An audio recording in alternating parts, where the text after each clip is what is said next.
like, I mean, elevating it to have like like an understanding of these people in front of him, and just like, a way to connect with them and let them know that they can rock if they choose to.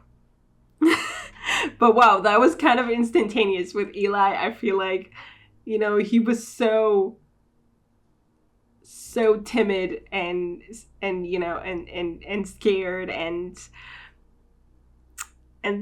soft, and then, okay, I get it, you got a new haircut that is really cool, and I guess it kind of makes you like, you need to kind of suit the haircut, so you're just like, immediately your attitude changes, and like, I guess his state of mind was like, okay, like, I'm going to change that. I don't want to be the quitter kid who runs away anymore. But oh my god, it was like, he was a completely different person in like, I don't know, like a day. I mean, I feel like it was a little too quick for me. Like, I feel like, yeah, the shift, it was hard for me to believe the shift to that degree. Maybe I need to see it like more in action, like kind of see, what he became, or if there's anything left of him, of the kid that he used to be. Like, I just don't believe that you're just like, I'm no longer, like, I'm just changing everything, I guess like his insecurity came from this one thing, and then, Johnny kind of let him have a way of like, to, work with that. Like, he told him, you need to find something else that will draw people's attention away from your lip. And so he did. And that kind of fixed everything for him, like, in terms of like insecurity. I mean, honestly, it looks really good on him. And he looks cool, and I believe his attitude. Like, I believe that he suddenly became badass, It's just that I don't believe the shift. that happened so fast. But okay, I guess some people can just maybe like, just kind of, they make a decision and they're just like, okay, I'm no longer going to be a coward, or like, a scaredy little whatever, and that's it. And so he did, and it worked for him. Get going for Johnny. Like, he was definitely like, I felt like he was making some kind of point of like, because I mean, at the end of the day, like, it was good advice, because Eli, I mean, it worked for him. But like, I thought he was kind of making a point of like, okay, like, you have a lip, you don't want people to call you lip or whatever, so just learn karate and beat them up or something. Like, like, or I thought he was kind of making a point of like the moment you think about your lip all the time, and you're like kind of like scared of people noticing it, then of course people are going to notice it. But if you're like just acting like whatever, it doesn't bother you or something, or you're like, you have confidence in yourself, regardless of the lip, then people are going to take less notice of it, because they see that it doesn't bother you as much. Of course, it's a matter of like, I don't think it works like that. I'm sorry, I can do the thing, but like that. With a snap of a finger. But yeah, it's definitely like a change of mindset that is helpful. And I thought that, through the karate, he could, do like gain that confidence in himself. But I guess he already did. Like, just like that. Anyway, no, I hope that there's going to be more to that, building more of his confidence or something with the karate or something. But I don't know. Because it seemed like complete. It seemed like he was just a different person now. So I did feel like Johnny, like, I thought, like, I halfway kind of thought that maybe Johnny wasn't just trying to be a jerk. Like, he is a jerk, and he was being a jerk, but maybe there was like more to it. And there was. I mean, like, he did say, I don't apologize for that, because he did have a point to some degree. But he, like, that you kind of, he was kind of saying like really mean things, but he was kind of, saying the truth to your face, kind of. And if you get used to that, I guess in some way you can build up, immunity to it. So I do get that approach to some degree, but like, there was some kind of like tough love, except it wasn't love. That's the thing, that he really did think they were all losers and that they had no hope or something. And so he was kind of trying to, I guess, push them away or something because he wasn't happy with who they were. Because I think he had like this idea of like, okay, I'm a cool sensei now and I want cool students and stuff. And he, you know, because he didn't want to think back to who he used to be and the fact that he was also a loser. And I mean, and if anything, if you look at that, then that should tell you that, you know, people can make something of themselves, even if they are losers or something at this age.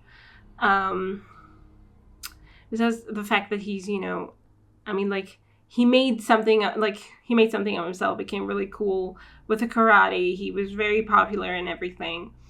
But now his life is kind of shit. I mean, or it has been for a while anyway. Now it's kind of changing around again. Like, he's making something of himself, so that's good. But anyway, then he should know, you know, that the loser, not loser kind of deal is you know, it's a changing thing, I guess, and that he shouldn't judge people based on their loserness or like completely like dismiss them based on how much of a loser they are at the moment. Anyway, but he seems to have realized his mistake, thanks to Miguel, mostly. So there's that. So at least, you know, he was able to kind of catch himself before he really was left without any students. And yeah, it feels like we might be able to do this, to, you know, pull through or something. At least, you know, that there's like some promise to this. Johnny's learning to be a teacher in one way or another. Like, he definitely has his method that is very abrupt and, you know, and just, and tough and like, you know, and blunt and not nice in any way. But I mean, it's his thing. And I do feel like, you know, there is, you know, like, I mean, I think that's what the show is kind of trying to say, that, you know, there are two ways that are kind of valid. And maybe they could, I'm not sure about this, but maybe they could enhance each other at some point. That's what I'm hoping will happen, but I'm not sure anymore. Like, I'm not sure that, you know, maybe I made it all up in my head that they're going to get together at some point. Anyway, but right now we have, you know, Robbie learning from Daniel in his own way of doing things, which is a lot, you know, calmer and I mean, it was definitely portrayed as the right way in the movies, right? And I do get that. I mean, I do feel in some way definitely that it's the right way. Or something. That there's definitely something more. I mean, I guess maybe not maybe like more that I connect with this way more.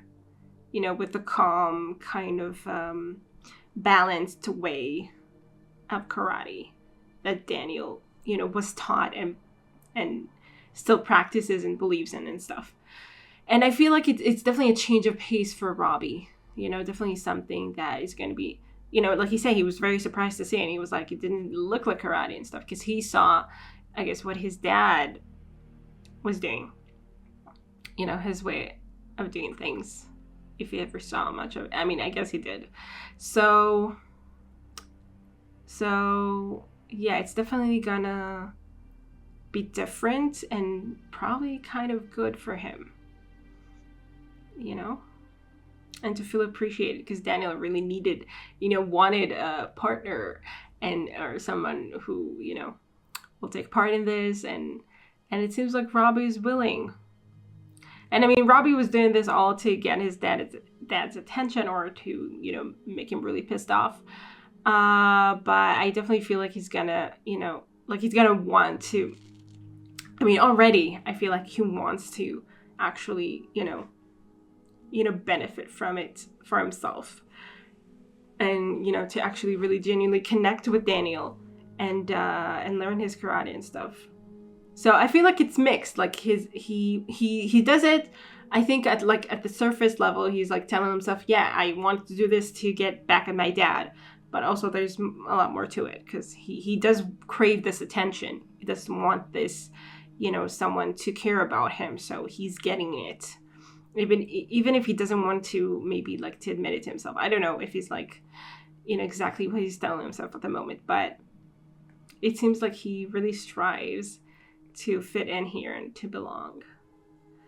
And that Louis dude is just a douchebag. I mean, the second prank, sure, whatever, silly. But the first one was, I feel like, really, you know, mean-spirited. And like, seriously, like, it's almost like they're like, I don't know how serious it is. I mean, by the second prank, I can tell that it's not that serious anymore. But like at the, you know, with the first one, I just felt like they were actually like feeling threatened by Robbie or something like that. Or they were like, oh yeah, he wants to like feel like he's part of us, haha. We're not gonna let, like, seriously? I don't know, that's so childish and stupid, and he's just like a kid, and you're not a kid. I think it was the cousin that they kind of talked about that was a little bit whatever, so fine. I don't know, but both of them were kind of, you know, making fun of him and stuff. And I get it that it's kind of like this thing where you start out in a new job, and so you get this kind of hazing kind of thing, but maybe in car dealerships it's more like, I don't know, or something like an environment where it's more accepted. But I feel like that's like, what? You're starting a new job, it's already stressful, and then on top of that you have people like pranking you left or right. And you know, and I mean, it wasn't a nice prank, that first one. Anyway, not that pranks are usually nice, it's just that I feel like, I mean, I don't know if you can actually like drive the car, because he wasn't really, you know, he just kind of started it barely. Like, I mean, there was a lot of noise, but I don't feel like he really, like, it sounded like he hit the gas or something, but he wasn't really driving anywhere. So I don't know if there was like if he could, I don't know, like what. Honestly, I don't drive, so I don't know, like, how it really works. But anyway, like, Daniel, the way he reacted felt like, oh, wow, you're going to, like, and he talked about it, like, oh, you almost died kind of thing. Like, I don't know. What the hell? But anyway, I didn't like it. Louis, you're on my blacklist. Not that I really liked you that much before, but now you're like, really. And we have Sam and Miguel bonding, being really cute with each other, and really awkward too, but it's sweet. And I mean, I'm glad that at least she has someone, you know, to confide in, or that, like, she seems to be dealing with this, like it felt like, okay, she can tell her parents, obviously, like, I get not wanting to talk to them about that, but like having no friends or like no one to spend time with, and then people are like spreading these rumors about you. It's really hard, and I was just afraid that, I don't know, it was going to build up, but we did know that Miguel already stood up for her, so I'm glad that she seems to be taking it in stride. You know, she was just like, you know, she's not even trying to hide it. She was just like, you want these bananas? Because people, like, you know, like, she just told them about it, because she felt, you know, she knew that Miguel was on her side, so she felt like she could trust him enough to do that. So at least there's that, you know? It's nice. It's sweet. So now, like, she seems to be, you know, getting interested in the guy who's being taught by Johnny, while Robbie, who's Johnny's son, is being taught by Daniel. And, I mean, in some way, Miguel reminds, I think it's on purpose that he kind of reminds us of Daniel, too. So it's like this, yeah, this switcheroo kind of thing. Anyway, this was fun. I hope you guys enjoy this reaction, and I will see you in the next one. Bye. Special thanks to my top Patreons: Running Tear, Andy Plays All Night, Terranor, Michael Gabriel, and Shadows Moon. And to the rest of my amazing Patreons, who without their support, I would never be able to keep on doing this. Thank you so much.